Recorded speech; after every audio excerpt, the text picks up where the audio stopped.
What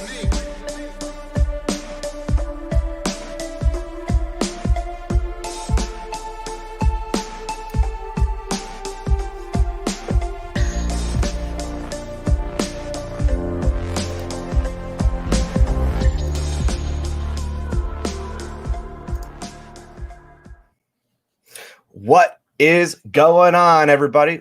Welcome to another episode of Live with Weiss.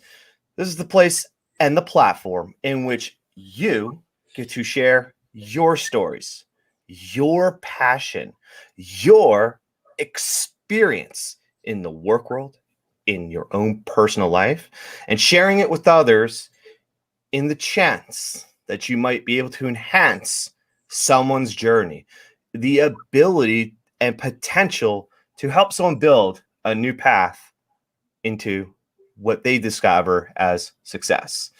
Today is no exception. We're going to take a different direction, and I'm super excited. I think the art of storytelling is something that will never, ever go away. Right? We see it all the time. We see the importance of storytelling. And why? Because it resonates with us, because we're able to relate. It has been there for such a long period of time. We have been telling stories to each other since the beginning of time. And those stories turn into sharing our successes, sharing our sorrows, sharing a positive outcome, sharing the start of something, and even sharing the end of something else. So today, we got a great guest for us today who's going to share their own personal story and who honestly has something magical to share with each and every one of you. Today, I'd like to introduce the one, the only, Joe Brahler. Joe, welcome to the show. Hey, Matt, thanks for having me. Super pumped, super excited to be here today. I appreciate you jumping on. And as I ask every single guest that comes on, Joe, why are we here talking about finding success by listening to your heart? You know, Matt, for so long, my journey in life was always about living the life that was expected from me, from my employer, from my family, from my friends, what I thought everybody wanted from me. And one thing that I did not do was listen to my heart of what was good for me, not in a selfish way, but in a way that was good to nurture myself, what I needed to grow. So in turn, I could share with others. Because if you're not listening to your own heart and building yourself up with all the skill sets and even the nurturing of being good to yourself, loving yourself, you're not available for others. So this is why we're here today, is being able to say it doesn't matter what business you're currently in. It doesn't matter what part of the journey you're personally on. My journey is here today of where I've resonated to, where I pivoted to. Yep, I'm a result of what happened with my job last year at this time with COVID. And I've got some great stuff that I wanted to share with everybody so that I can help others, because where I'm at today, I wouldn't trade for anything in the world. See, now that is something that you should absolutely treasure forever, something that you would never trade. But really, the beginning of your journey is probably one of the most important things. And it sounds like to me, the journey before and the journey you're on, like you mentioned, is completely different. So let's dive in to the previous journey that you were on, and love to learn more about what that journey actually was. Yeah. So, I've always been a hard worker. My work ethic has always been strong. I've learned it from my father, and I brought it down to my kids. And there's one thing that they all have is a great work ethic. But in the midst of having a great work ethic, all this entire working life that I've had, I left myself behind. Let me explain. I held, for most of my working life, two big corporate jobs that I worked for. And I don't even want to use the word organized chaos, but it was always running from one emergency to the other. It's like a Chinese fire drill. And I don't mean any disrespect by saying Chinese fire drill, but what I mean by that is instead of being proactive, instead of having my day planned, instead of actually being intentional of what I wanted to do with my life, with working for somebody else, I was at the mercy of them. And it was a constant chaos that I brought home to my family. It was something that I was not proud of. I was always on 24/7. Phone was always on, weekends included, holidays.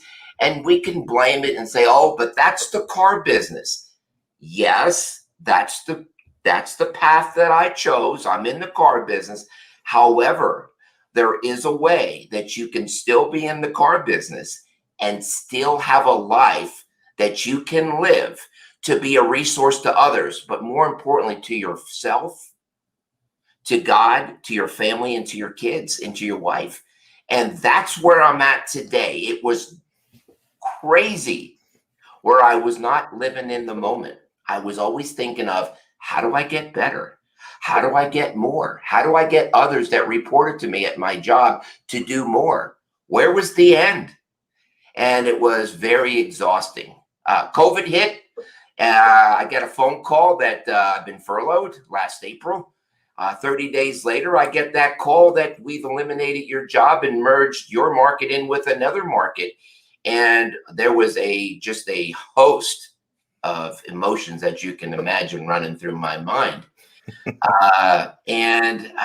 So Joe, even before I've got a question for you. Those emotions that you were thinking about that were hitting that, I can imagine.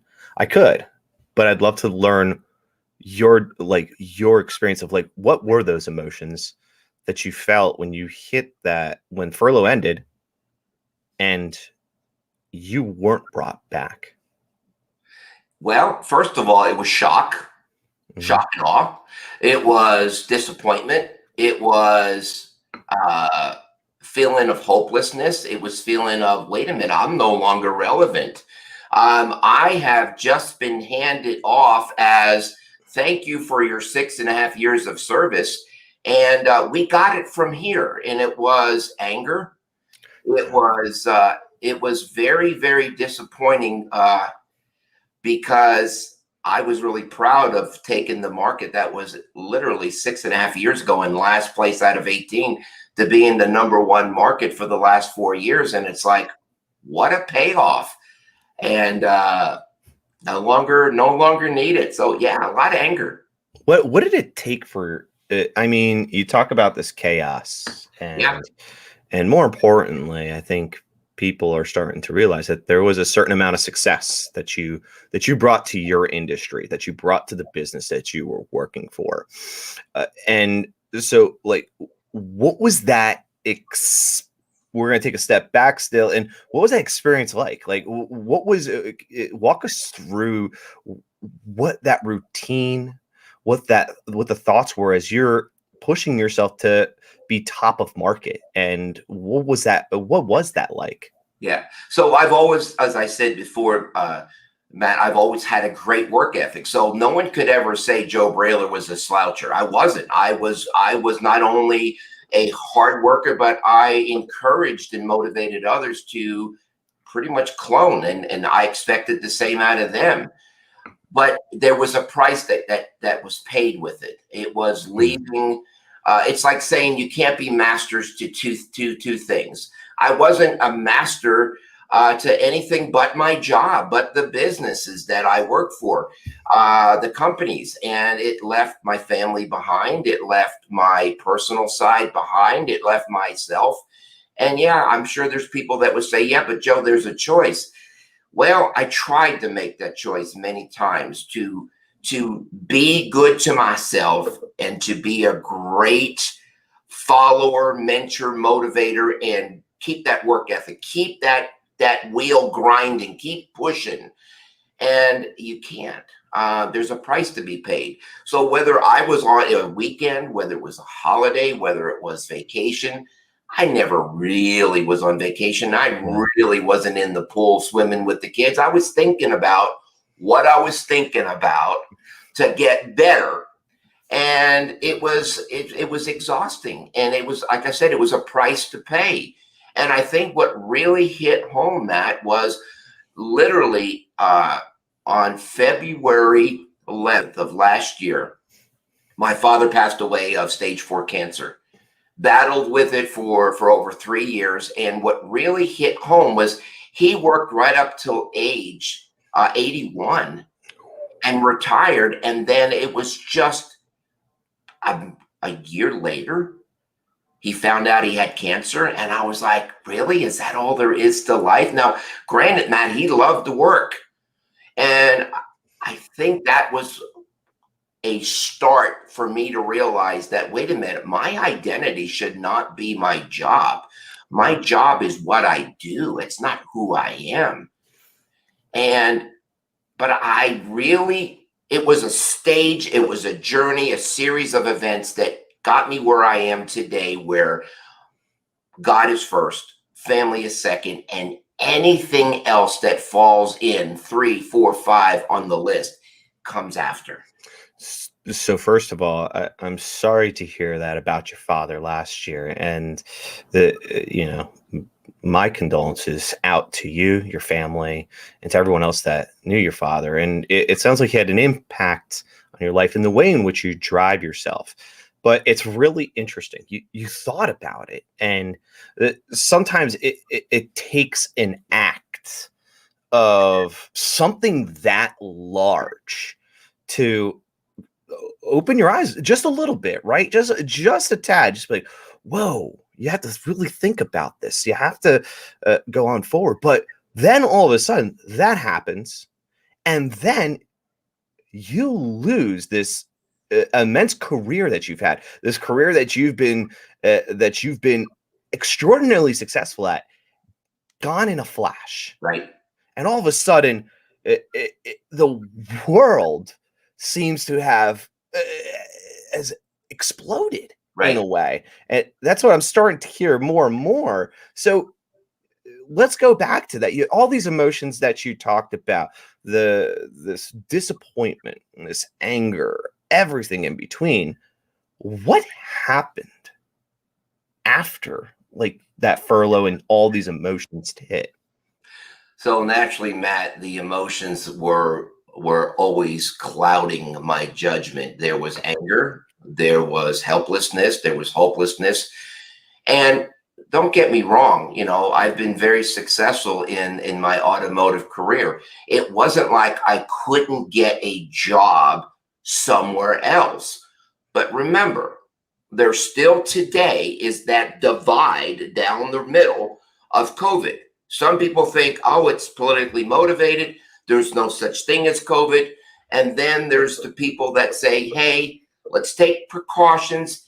Maybe I'm going to practice safe distancing from others, and I'm going to wear a mask, and let me be respectful to others who could be immunosuppressed. And I have both of my in-laws that have been living with me for a few years that are both immunosuppressant. So on top of losing my job, on top of COVID, worldwide pandemic, losing my father 2 months prior, my wife says to me, so there you go. You don't have that job anymore, but you've always wanted to have your own business. So surely I don't really want you out there anyway with others with COVID going around, because gosh, Joe, if you come home with maybe not showing any symptoms and you spread the COVID attributes to my parents, I don't know what I would do. So it wasn't so much of a guilt trip. It was so much like, okay, we've made it hard that you lost your job. Yeah. Let's make it harder that, and now you really have to become creative. How do I take where I was going a million miles a minute to a dead stop. And now you have all this time to yourself. And what do you do?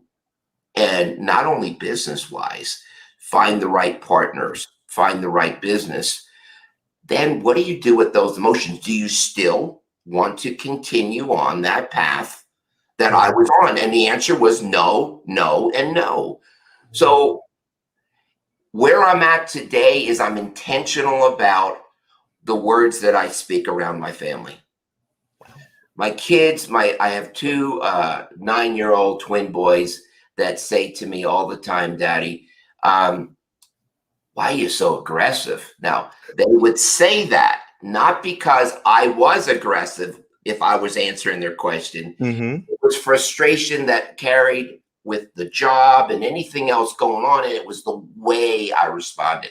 So now, a year later and moving forward, I'm intentional about how I respond to my family and how do I respond to others, because it's not their fault if I am living in chaos or if I'm making them feel what's going on in my mind. So I've learned to have gratitude and to slow the mind down and to be joyful just because then I can be of help to others. See, you can't be good resource to others if you're not taking care of yourself.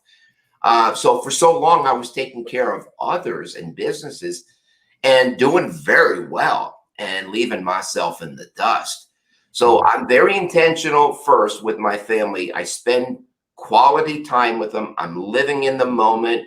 I'm enjoying the moments. I'm closer with my wife after 22 years of marriage. I'm closer to my kids than ever before. And not only do I have 2 kids, I have 6 kids. I have 4 grown kids that are grown up and have kids. So I am absolutely dialed in to making sure that when they say dad, that they don't say is working. Dad, oh my gosh, he's always frustrated. It's dad, boy, oh boy, I like the new dad. I like dad. Boy, dad's great. I want to spend time with dad, or let me call dad. How did like that thought process is totally different. Like, how does that make you feel when you are accomplishing that now as opposed to what it was before? I think before it was, even though I didn't think I was being selfish and feeding the beast and on that hamster wheel of keeping businesses and making money for them and increasing 15-20% year over year, I was leaving the most important things to the wayside. My wife would say many times, Matt, what do you want your legacy to be? And I'm like, I don't know. I'll be dead. I'll be gone. And that's the wrong answer. The answer, and it wasn't because I was being arrogant and it wasn't because I was being smart. It was like I couldn't fix where I was. So rather than deal with it, let's just glaze it over with, oh, you're exaggerating. Oh, you don't know what you're talking about. And it's now at the point where I am super intentional about making sure that whether it's my family, with my friends, or with business partners in the automotive world, that I am intentional about building on that relationship and making sure, as I said, twice a day, every morning and every night, I thank God and I'm happy for, and I write down what I'm happy for. Because I had those gratitude lists before, Matt, Mm-hmm. but they were just what I thought sounded good. I'm happy for my family. I'm happy about my 3 kids or 4 kids or whatever. I'm happy about my job, but it really wasn't what I felt. It's what I thought others wanted. And now it's truly what I feel. And so gratitude before, obviously, being just something that just made you feel good, right? You wrote it down because you didn't have intention of gratitude. You just had it to make yourself feel good at the end of the day, or when you wrote these. But now, how would you actually define gratitude today as opposed to before, when it was just make you feel good? Gratitude to me today, Matt, is simply looking for the good in others and in things. When I say in things, it was very easy for me to be around somebody before and find a fault. Well, of course you're going to find a fault. Nobody's perfect. I could walk into a place of business and say, oh, wow, they've got a smooth running operation here. Or, man, you can cut the tension with a knife and find fault. But finding fault with others is really a reflection of finding fault with oneself. Mhm. So it was a journey to find myself and be it more intentional about being good to myself Good. so that I wasn't judgmental with others, because you can't fix something with the same mind that created it. In other words, how do you fix being judgmental if you're judgmental? Stop being judgmental. Stop being such a hard ass. Stop being so ridiculous, setting that expectation so high of others. They didn't respond the way you wanted. They didn't get back to you when you expected, or they didn't do something when you asked them to do it. And that was a reflection of myself. So it was basically now slowing down the mind and feeling gratitude just because. Like right now, I'm filled with gratitude being on here today, Matt, because I look at being able to share with others. Maybe they're at the start of their journey, maybe they're on the tip and end, or maybe they're lost, or maybe they're running that race that I was and going, is there any expiration date? I can tell you, I have lived it, and where I'm at today, I feel fulfilled. I feel complete. I'm Yeah. not done yet, but it feels there's so much freedom that comes with it. See, I think that is amazing. Freedom, and you mentioned this earlier, like finding that freedom really took for you to find a balance. And I see it a lot. And I had a guest on previously where we talked about things that need balancing, like emotional intelligence and your traditional intelligence, IQ and EQ. Goes to Lincoln, who I had on, who said great leaders, people who want to connect with other people, especially in sales, or it could be anything really. You needed a balance there, and sometimes if that balance is not set up appropriately, right? Maybe you have more EQ than IQ. Maybe you have more IQ than EQ. Something gets thrown off. Right. Something's missing. And missing means that there is no balance.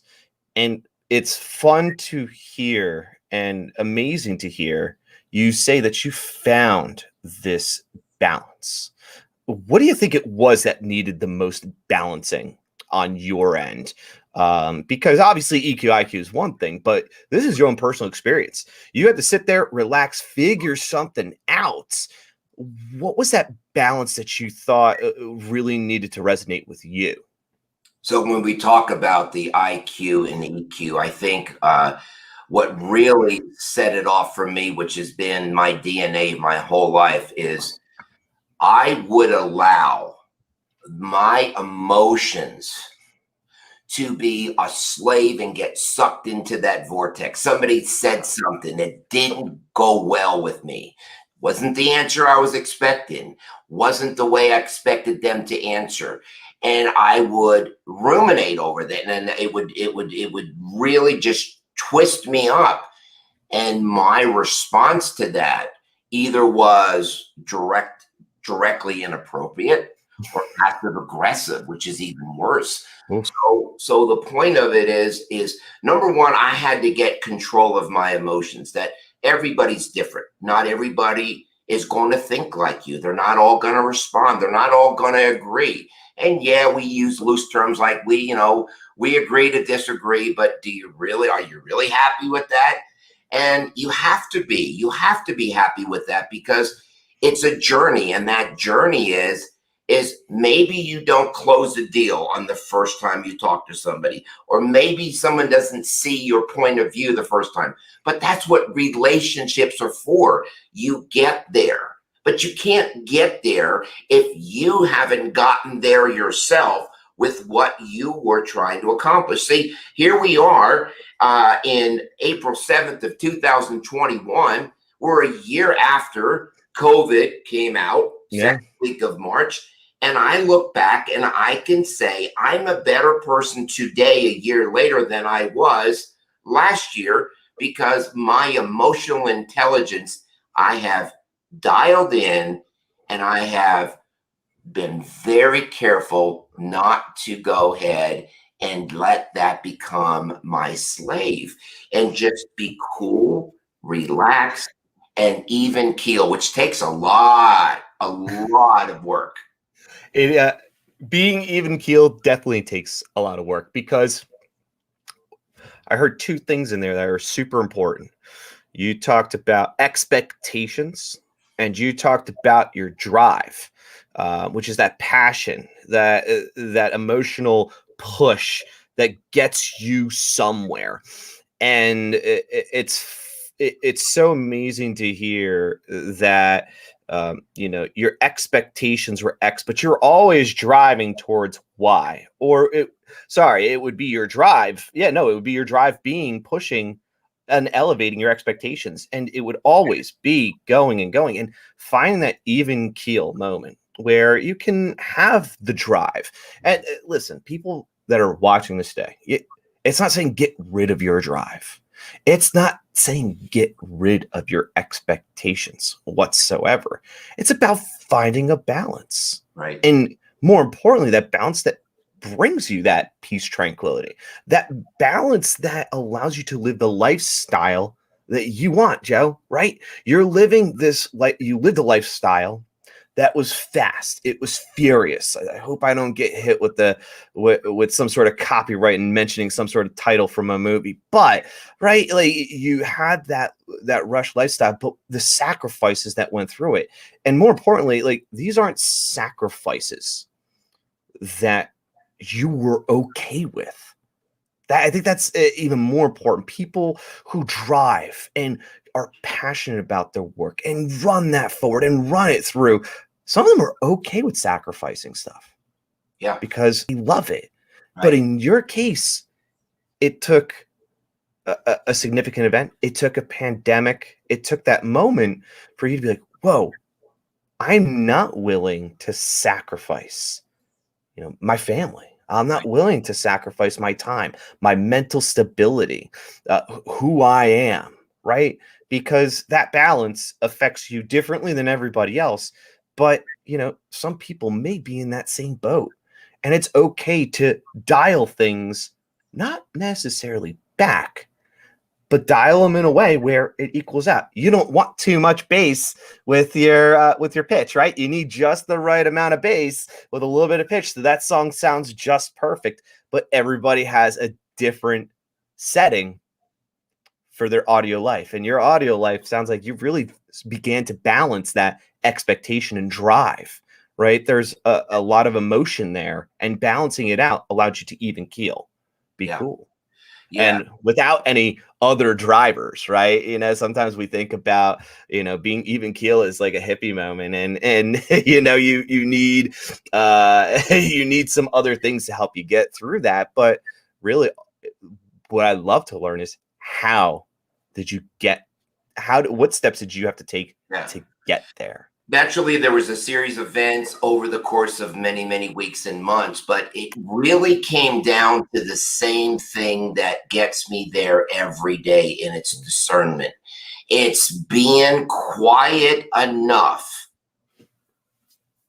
before you check your email in the morning, before you get on the phone and check your messages, before you get on social media, before you activate the mind, and now all of a sudden 2 hours later and you're like, oh my gosh, where is the day gone? No, get your day set up and quiet the mind. Reflect on where you were yesterday, where you're going today. And it's easy, has been easy for me to navigate the business world. I want more. Let's get more. No. How do we become more intentional? How do I become a better dad? How do I become more responsive? How do I create the days, the moments when my kids saying, that was a good night, we had movie night. That was a great night. We walked in the woods. That was really good, Dad. You showed me how to carve out, a stick, and whatever. It's literally being intentional. But if that voice inside your head and those thoughts are running amok, you cannot find the quietness to have discernment, to be intentional. And it was still having the expectations, but quieting the mind so that you can say, this is what I want, this is what I'm proud of, this is what I'm still working on. Something you're proud of, something you're working on. And I think it's amazing to change that mindset, because previously you're not thinking that way. And now all of a sudden you're doing your own self form of meditation, Joe. Just want to let you know you're doing your own meditation. You don't need, are you taking a meditation class? No, I'm not. And the thing of it is, and people would say in the past, oh, I do yoga and I meditate. And I'm thinking, okay, do I need to be regimented? Do I need to be structured? Do I need a certain format? And all it really is there's no wrong way to meditate. It's contemplation. It is reflection. It is focus. And it's not forced. It has to be authentic, and it has to be real, and it has to be flowing. It has to be something that intuition inside of you says, we're on the right path, keep going.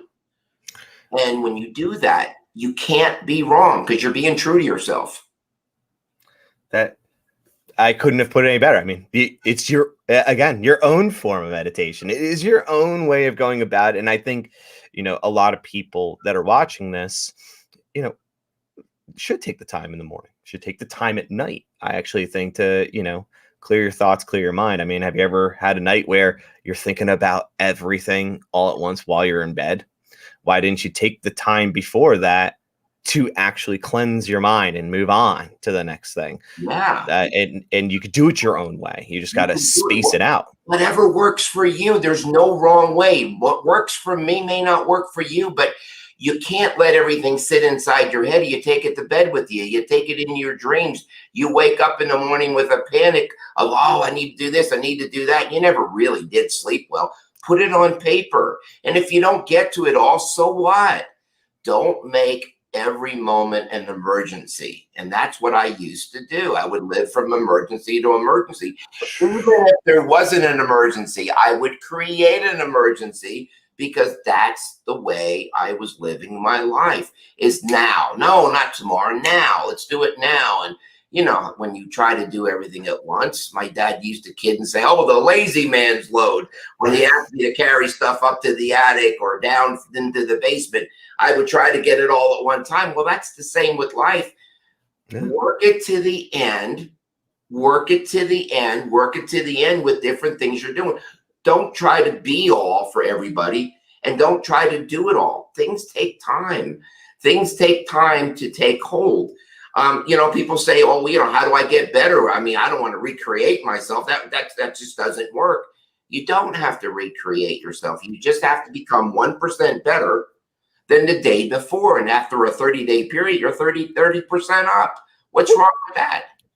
I love that. Yeah. I mean, 1% better is just, work on one thing at a time. It doesn't have to change overnight. Listen, you lived it, you breathed it. It's been a year of insanity, right? Yeah. Of lowest lows to finding essentially your heart, right? Yeah. And I think people, while they're watching this, come to realize that, you found your heart. And, your heart, it's funny. The heart is essentially a part of your body, a physical object that keeps you alive, has a flow to it, right? You've got blood coming in and blood spitting out to ensure that your body is fed appropriately, that it lives.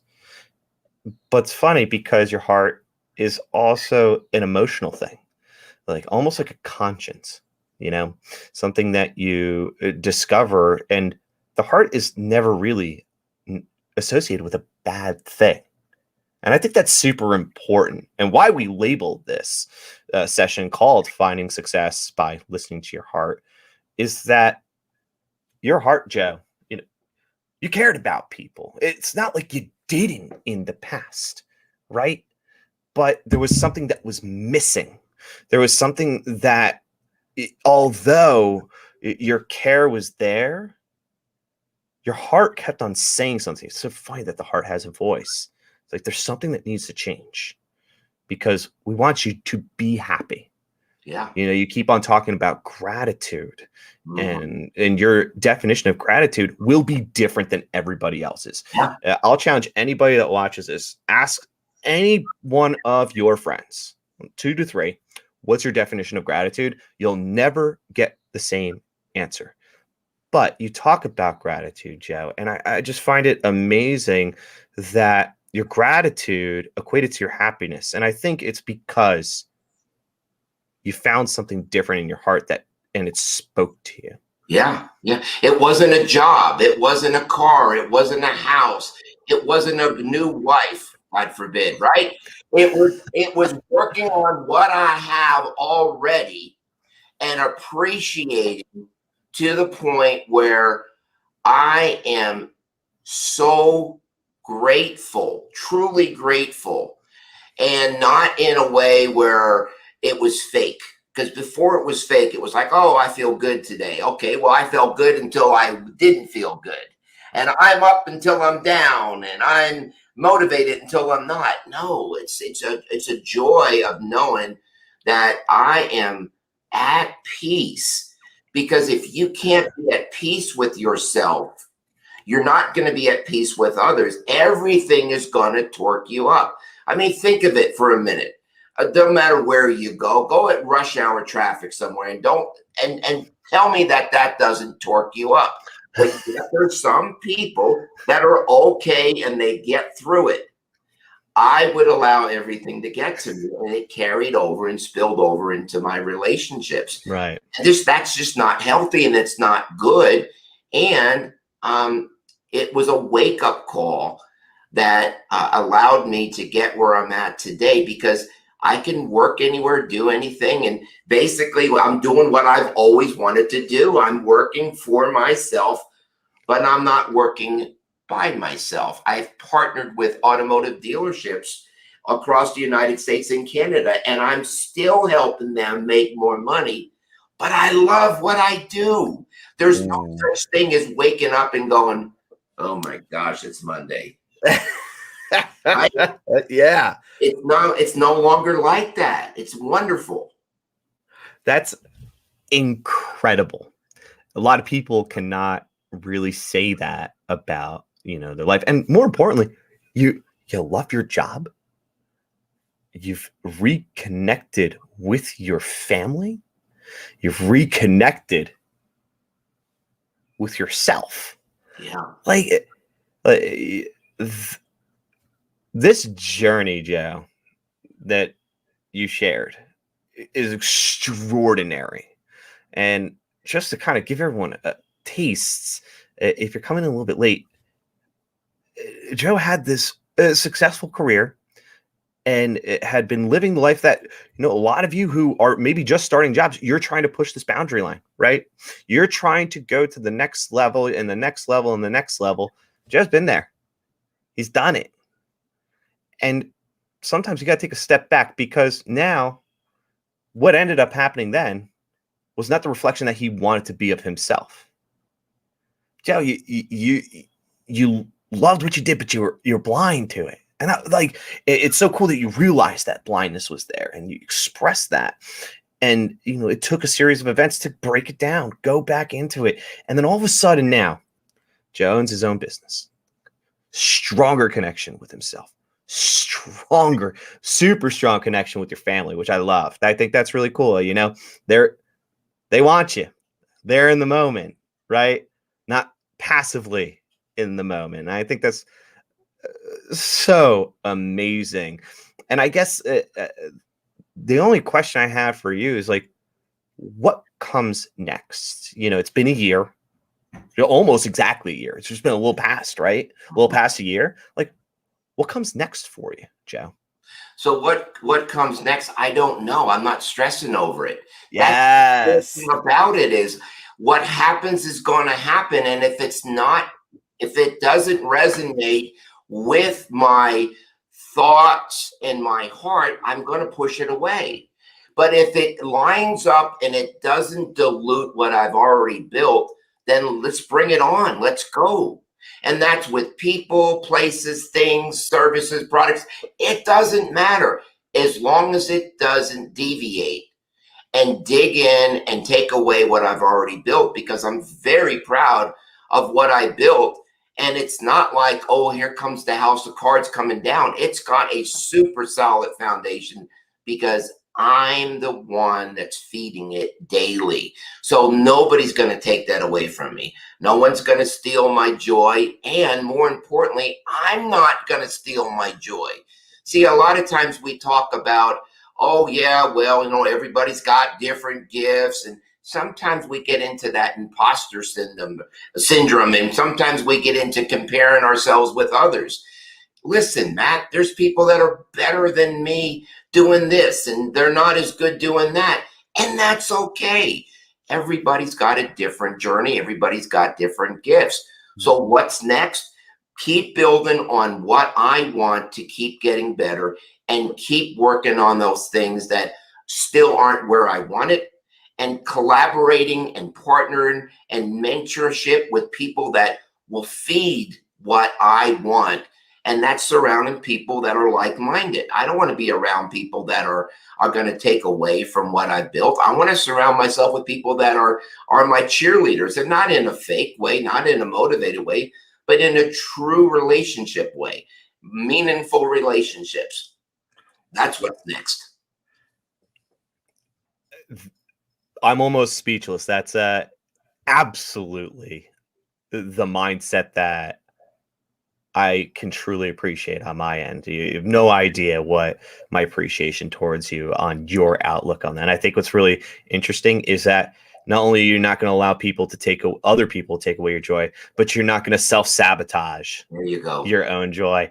And you could fall into that hole, everybody. Just always remember that. And if you feel it, if your heart tells you, yeah, am I sabotaging myself? Listen to Joe. Take a break for a second. In the morning, in the evening. At any, we talk about in the car business, oh, there's 4.3 weeks in a month, and you can start out gangbusters, and then you get a soft second and third week, and you finish strong. Listen, it's the same thing with your mind. At any given time, you can have negative thoughts coming in, and you can actually be tricked into thinking they're real, and oh, I better listen to this. Maybe I'm not good at this, or maybe I'm on the wrong path, or I could never do that. Well, guess what? Your mind doesn't know the difference between will and will not, and can and cannot. All it knows is what you tell it and what you believe. And if you believe you can, you can. But if you also believe you can't, then you're also right. And your mind says, well, let me show you how you can't do it. Don't do that to yourself.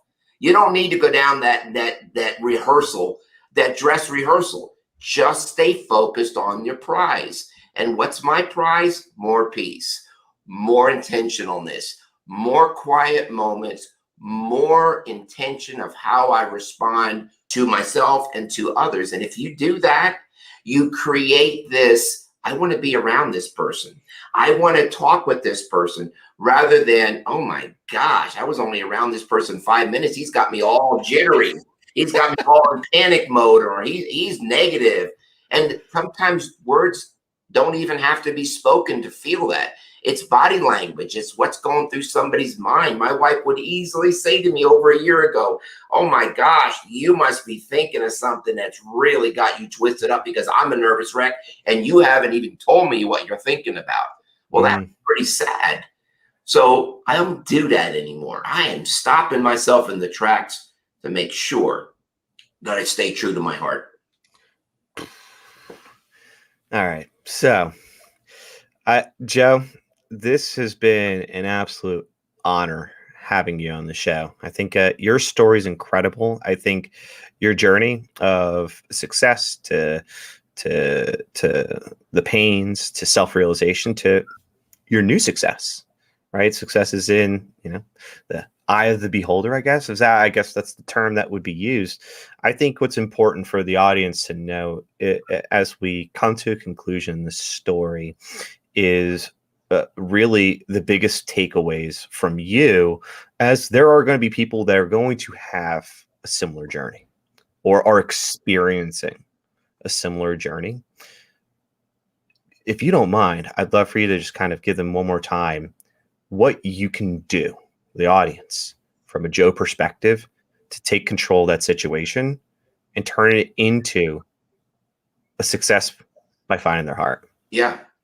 So the one thing you've got to do is you can't bullshit yourself. You cannot be that person who you say, I got this, everything is good, and glaze it over with, I'll worry about it later. If there's something in your life that's bothering you, whether it's you're not happy with the relationship, or you're not happy with where you're working, you're not happy with the person you're becoming, and you're drinking or you're doing something that kind of just push that to the side. And listen, I am not judging whatsoever how people deal with things. I'm just saying, from my perspective, it's got to be the rawness of looking at your life and saying, do I like the path that I'm on? And do I like where I'm going? And what I would suggest is take twice a day, 15 minutes of gratitude and intentionalness and focus, and write down what you like, what you don't like, what you want to work on, and how you're going to get there. Don't worry about how. Just be intentional. Surround yourself with like-minded people that will build you up. Pray, meditate, yoga, however you can quiet your mind, whatever works for you. Like my kids, they like doing their homework. We homeschool with white noise, the TV going on in the background. Who knew? Whatever works for you. But don't have to live with the path that you've been on. You can dig out and find a different path. And it only takes a little bit of a segue to the right or the left to change that course. Give it 30 plus days. I promise you, you'll never look back and go, that was a waste of time. Absolutely amazing. Everybody get out there, get yourself a notebook. I have a sketchbook that I write everything in because I don't like lines. It's weird. I like to draw it out, have arrows everywhere, and organize yourself. Think about it. How are you going to dig yourself out of those trenches? Joe, thank you again so much. I had one comment in here I just wanted to share with you in particular that came from Tony. Tony dropped into the comments and said, and this is a very common thing that we hear, and I just want to share this with you, which is work-life balance is so very important. Good conversation. Absolutely. So yeah, I mean, sometimes we look at our vision is very different in work and life. That is also part of that balance as well. I mean, sometimes you got to, Joe, you've learned to love what you do and love the life that you're in. Maybe the balance in your work and life is loving both aspects of it, of, when you're at work and when you're, with your family and doing the things outside of the work environment, the love and passion of both. That's right. That's amazing. Now, of course, as we end the show, everybody, I always got to let our guests shamelessly plug what's going on in their lives and what are you selling? What are you doing? So, Joe, the stage is all yours to take as you need to. So what's going on, Joe? So, Matt, creating my own business in the automotive space is very simple. What dealers want today and what they've always wanted is to sell more, service more, make more. So with our automotive marketing solutions, with Brahler Automotive Marketing Solutions, we have innovative solutions that will absolutely increase your sales with our solutions. We also, for our fixed ops departments and our service departments in dealerships, we have an innovative way that we can take with people that come in and get their oil changed. 80% of people who come into dealerships and service are all oil changes, one-liners on that repair order. Our innovative solutions create second and third lines of income on those same customers, more profit with over 22% conversions. Give me a call, 501-366-1266. Glad to help anybody out. We're in the United States and Canada, and we are absolutely growing month after month after month. Loving what I do, loving helping others. Matt, thank you so much for allowing me to be on this session today. Absolutely, Joe. And we'll make sure everybody, Joe's information will end up in the comments there. We'll plug it in, website, email, phone number. Feel free to direct message Joe if you have any questions or you just want to start up a conversation. And, Joe's always up for a good conversation. But I want to thank everybody for tuning in. Thank you very much. We'll catch you next time. Joe, thank you once again. Thanks, Matt. You want the pipe?